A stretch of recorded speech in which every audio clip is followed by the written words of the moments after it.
We'll welcome our final department of the evening, which is our physical education department. And so while they get logged in and get their cameras all set up, I'll just kind of remind everybody, hello, my name is Ted Chen and I'm the head of the middle school.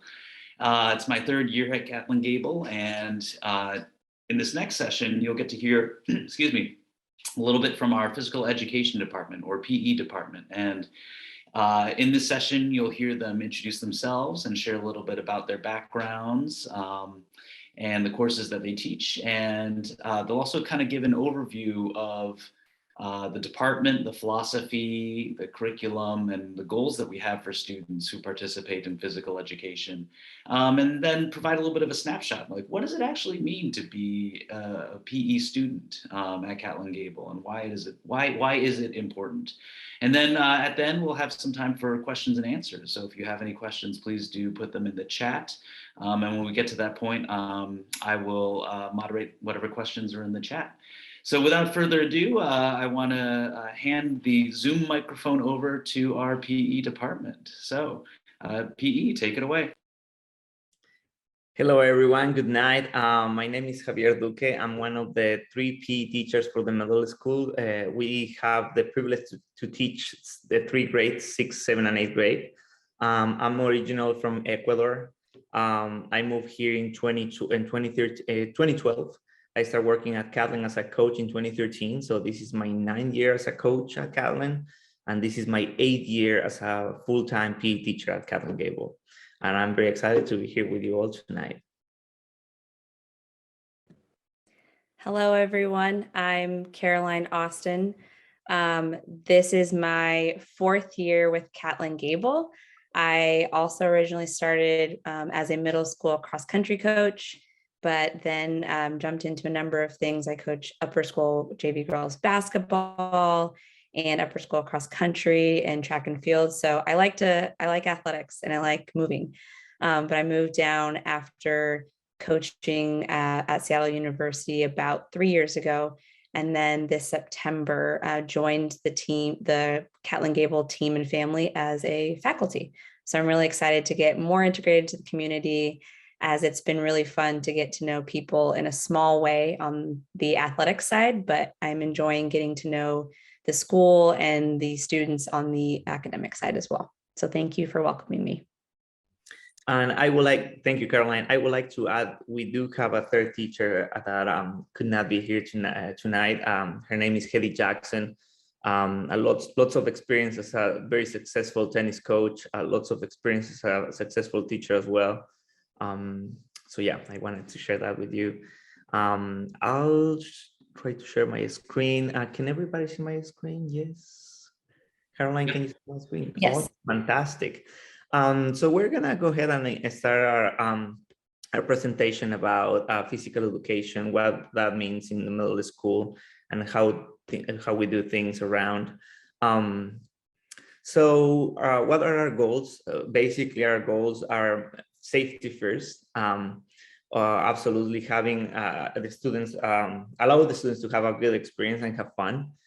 Teach lifelong lessons that are going to be helpful for the rest of their lives. Learn how to exercise properly and take care of their bodies.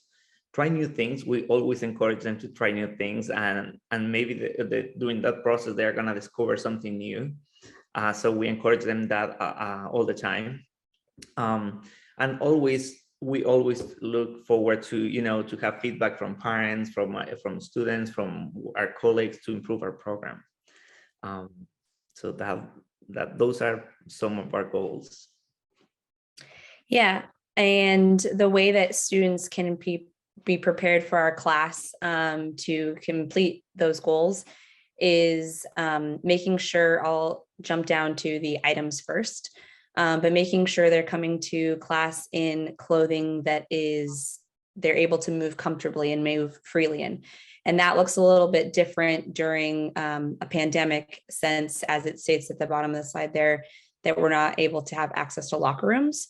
So the most important thing is just having them be somewhat mindful when they're getting dressed in the morning, if they have PE that day, to make sure that they're able to participate to the best of their abilities. And then always, if needed, having a change of shoes, especially with inclement weather. And so then with that inclement weather, that will dictate where we are going to be on campus. And thankfully, with such a big, beautiful campus, we have a lot of options. So the main gym is where we will generally meet for class, go over any announcements, welcome students, check in, and then from there, typically either go to the tennis court, the upper or lower soccer fields, or the track. And sometimes why we can use that smaller middle school field to the side of the gym as well. Thank you, Caroline. What success looks in PE? Basically being prepared on time, be resilient, have that grit that they need for every single activity, especially with new activities. Being a curious learner, being empathetic, understanding that everybody has a different style of learning, everybody is in a different spot during the learning process, and being patient, communicating well with others, being a team player, collaborating with teachers and students, being respectful, creative, and being a leader. We always try to tell them, please take the lead. Sometimes we allow them to do their own warm-up, and that is something that we love, for the fact that they build that confidence and say, Javier, Caroline, can we lead a warm-up today? And we love that. We really encourage them to do that. And most important than anything is to give a good effort regardless of the activity. We understand and we recognize sometimes we do new things in life, and we just ask our students to take the risk and to give it a good try. And that is the best that we can, get back as teachers, to see that participation as a main topic. So that is there. The units that we will cover for the year are really just making sure we're covering a variety of topics and different skill sets, especially realizing that, as Javier said, everybody's going to have different strengths and weaknesses. And the fun thing about PE is it allows for being a environment where you can have fun and take some calculated and a little bit gentle risks. And so the way that we'll do that is making sure that we're helping them establish their physical best training. And it's a couple of things, whether it be jumping or running, like the 200 and the 400, for example.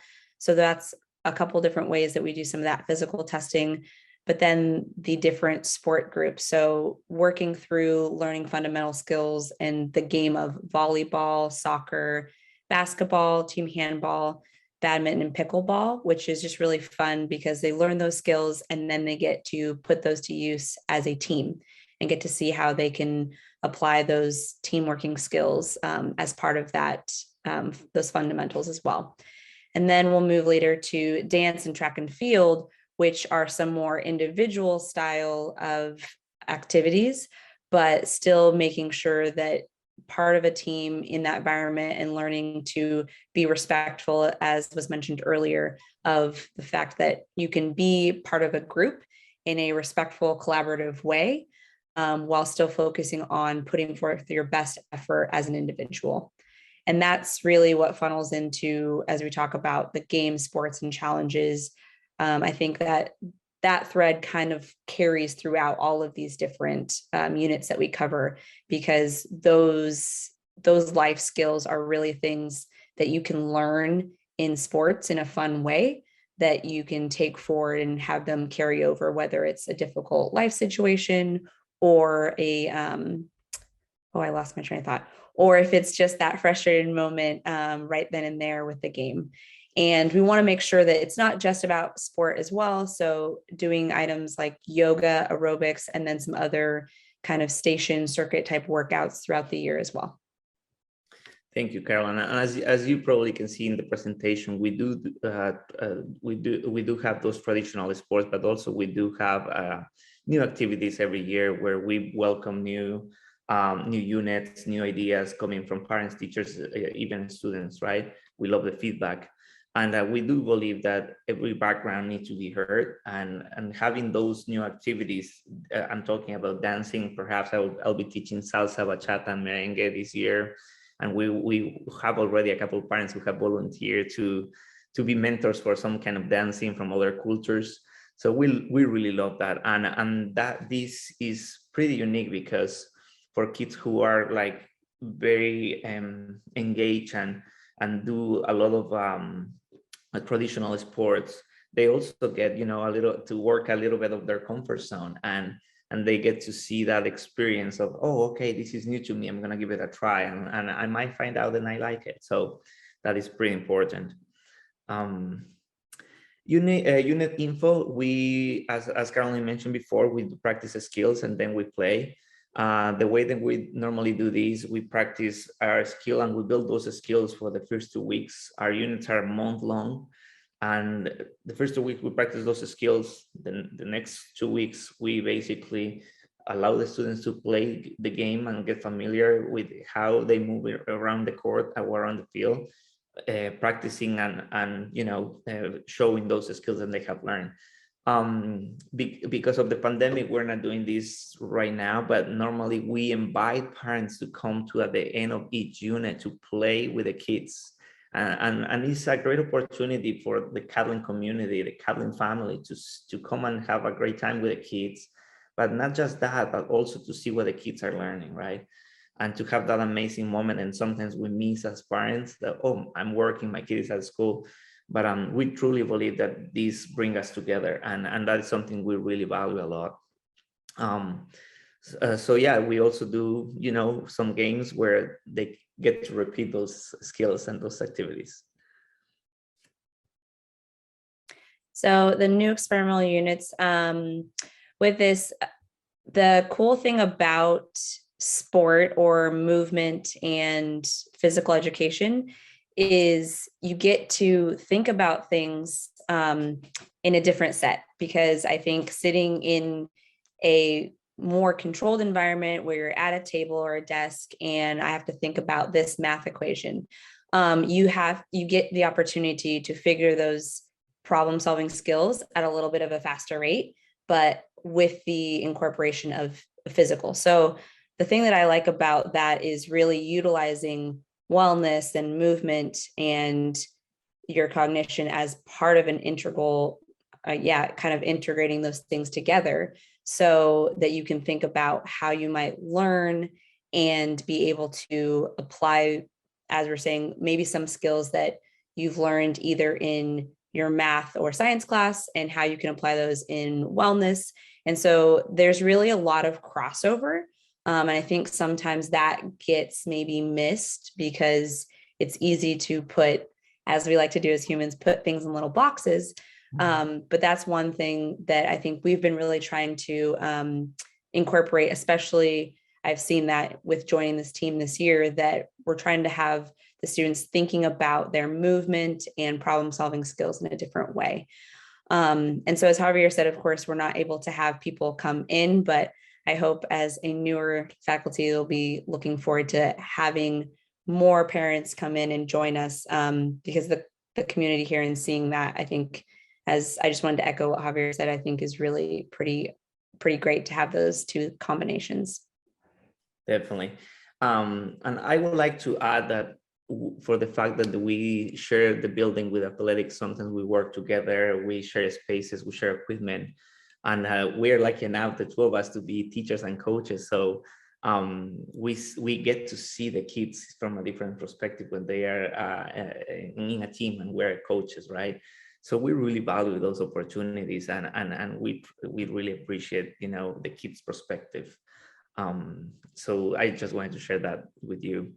A couple frequent questions that we normally answer is, if your child is injured and cannot participate in PE, normally we ask for an email coming from the home front, just to have a little support for both ends. If the students come to PE class ready to participate, we always ask them to bring what they need. Like in this case, because we cannot share the water fountain, we ask them to always bring a water bottle and to have everything they need with them in case of, as Caroline mentioned before, in case of the weather is not helping as much, a little towel in case of it's raining, in case of they sweat a lot. So they can utilize those tools. Eventually, the student should not be performing PE or sports after school, and this is for safety purposes more than anything. We want to keep our athletes and students safe. So that is our main goal. If there is a serious injury, we always ask to please have a medical note. So yeah, and as you can see here, here are our emails and our names. So yeah, thank you so much. And now we are ready for some questions. Yeah, no, thank you, Javier. Thank you, Caroline. You know, I want to emphasize again something that both Javier and Caroline talked about, that, I mean, this is a very different PE experience than I experienced as a middle school student. You know, the emphasis on, you know, learning the skills to live an active, you know, healthy lifestyle, whatever that means to a student, you know, that it starts here, and it's an exploration of what does this mean to me as a student. So connected to that, I'm curious, you know, Javier and Caroline, sometimes students don't see themselves as active, or they may not see themselves as, quote, athletic, you know, so they have low self-esteem or confidence maybe about themselves and how they may perform in PE. What does it look like to help those students along? What does it look like to support them in PE? Because we know it's so much more than just being athletic. It's about a lot of those skills. So I'm just curious how you'd support a student who doesn't see themselves as confident or that they could do well in PE. I can jump in really quick, Caroline, and maybe you want to add. So we really love that question for the fact that we focus a lot in the entire class and the entire students as a whole, and we encourage them to try their best wherever that looks like. Every day can be looking different, right? But we truly tell them, hey, if your best is like 70% today, that's absolutely fine, and be proud of your performance, because that is what we want to encourage them, like to have this healthy habit of, hey, I'm going to work hard. And also we want to create a safe environment for everybody, where you are basically not worried about judgment. You're not worried about competing against others. We are delivering the message to students and say, hey, if there is something you should be competing against yourself, right? Push yourself to the extent that you're trying your hardest, and maybe tomorrow you're going to surprise yourself because you're going to go a little more. So we want to build this confidence in all our students, to let them know that taking risk is healthy, especially when they are trying to improve, and that our goal is to allow them to feel safe and to have a good experience. Caroline, I don't know if you would like to add anything to the question. Yeah, I think you covered it well. One thing I would like to add is we also try to help encourage students to support each other. And I think that's one way that we say, hey, maybe so-and-so doesn't necessarily want you cheering them on during this. So if that's how you would like to support them, make sure you're asking for permission. But as Javier said, I think it's easy to say, hey, we don't want anyone criticizing. But the other side of that coin is making sure that we're reminding those students to help encourage their teammates and peers, because I think having a peer say, hey, nice, that was a nice try, like I could tell that you were working really hard out there, that's generally just going to go a lot further than hearing it from an adult. So that's one thing that we try to really reinforce, is that this is a team effort and each class is going to have different strengths and weaknesses. And so really just being a supportive unit, I think, is one of the things we're really trying to focus and reinforce this year. Great, thank you. How is wellness integrated, or does wellness appear in PE, or are there other opportunities, or in discussion? You know, how might wellness appear in physical education? Caroline, do you want to, or you want me to? I can go for it. Yeah. I would say, so wellness, not just thinking about the physical side of things. And so the way that I would say we integrate it is having a little bit of providing backstory and a little bit more discussion and teachable moments. So for example, if like we're pausing and there's somebody's getting maybe like a little really frustrated, it's a good opportunity to have that teachable moment of, hey, this is a good opportunity to think about where you're at emotionally and where you're at maybe mentally, and just not just reminding people to take a break if they need to. That's certainly something that we like to start with, but also in that moment, then just maybe having, whether it be a one-on-one or if we're seeing it from maybe a couple different students, we'll like to pause things and then just chat like, hey, this is something that we're noticing. Does anybody else maybe feel this way? And then talking through how we might work through some of those higher or lower emotional moments and what that's doing for us mentally while we're in a physical space, if that makes sense. Definitely. I will also add that so far PE is not teaching health. However, the school is doing a great job incorporating health curriculum outside of PE classes during the day. I believe it happened twice a week. And there are 3 teachers who teach health, and they cover all this the content, and they have rotations after, I believe it's close to a month. I believe it's 3 weeks. They rotate, the students rotate. So they have all that content there where students will learn about healthy habits and wellness and all of that.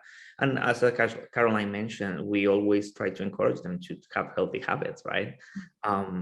So yeah, I hope we respond to your question. Yeah, I would add too. So what I've observed in our PE classes is, with wellness, thinking about helping students understand their own awareness around, emotions and how they're doing. And, to Javier and Caroline's point earlier about what is my effort level today? Like, what is impacting that? Was it that I've had a really stressful day because I had a test earlier? And how's that impacting the way I'm able to participate in the effort I can give? And reflecting on that, they do a wonderful job kind of with at the start of class with a check-in, and at the end of the class even, doing those check-ins and kind of the assessment of like, how did I do today? And I think all of that also, is related to wellness, in terms of building up those skills about just the awareness of how our bodies are feeling, how our minds are feeling. And so I think it's a wonderful piece as well. What are your favorite units to do with your PE classes? I'm curious. What are you looking forward to this year? What have you enjoyed in the past? And yeah, tell us a little bit about it. I personally love and enjoy a lot teaching dance. I think it's such a particular activity where students find the joy coming from the music, but also to learn something new, and to learn that it's a life skill, right? In many different areas where you develop coordination and you develop teamwork when you're dancing with someone else. Of course, because of the pandemic, we won't be able to have partners, but we will teach all the movement individually. And what is lovely about this, and we have received feedback, is the students go home learning this and teach the parents. And in a couple of occasions, we have seen some videos, and it's so lovely. It's probably the best part, my favorite part of teaching, when we get, that happiness coming from home and say, hey, my kid taught me this move and it was amazing. And it just warms my heart, that's probably my favorite part. Well, I have to admit, I am a little biased given that I'm a runner. So I'm very much looking forward to teaching and sharing my passion with track and field with the students, especially because I think the cool thing about track and field is it's all shapes and sizes. So you get to have a little bit of everybody's skill sets in there, but it's honestly been just really fun so far being a newer teacher to be encouraged to teach new sports that maybe are a little bit out of my comfort zone. So it's been fun to learn and see new things as we go. And so I think each new unit, I'm kind of like, oh, well, what's this going to look like? How is this going to go? And that keeps me pretty excited, which I think is a lot of fun. Yeah, and just today we're in the middle of the volleyball soccer unit, so we are kind of doing both once every other day, and we are seeing a ton of progress in our volleyball unit. And just today we had an amazing class where the kids were surprised by their performance, like, oh wow, now I can do this.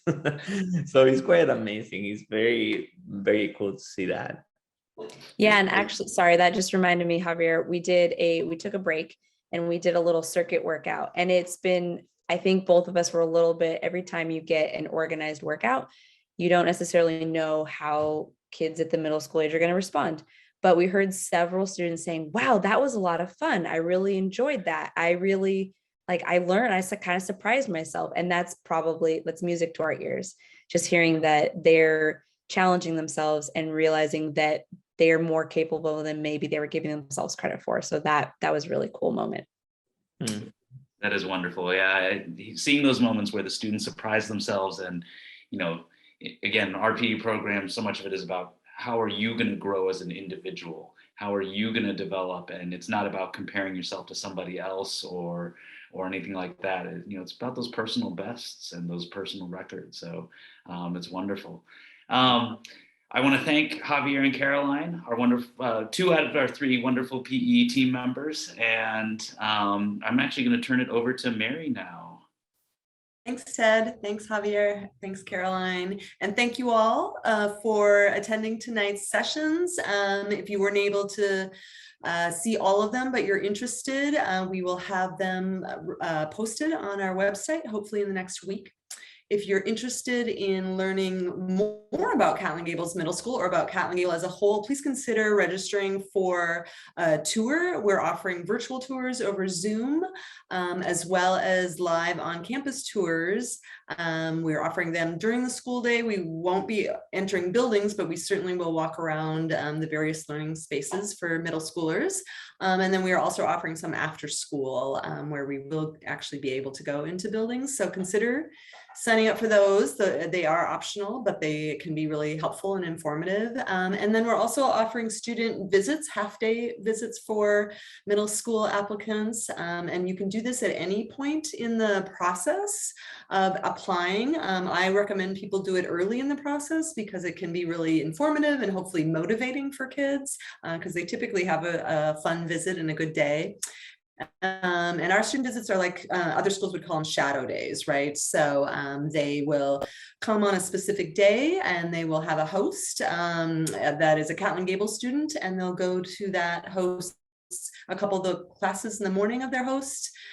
We will gather them together for a fun sort of active team problem-solving activity. We'll ask them to do a little bit of writing and they'll be finished and ready to go home by noon. So those are, again, something you can sign up for now. We'll offer them for applicants to 6th grade about once a week for the next couple of months, and applicants to 7th and 8th grade about once a month for the next couple of months. So please consider that.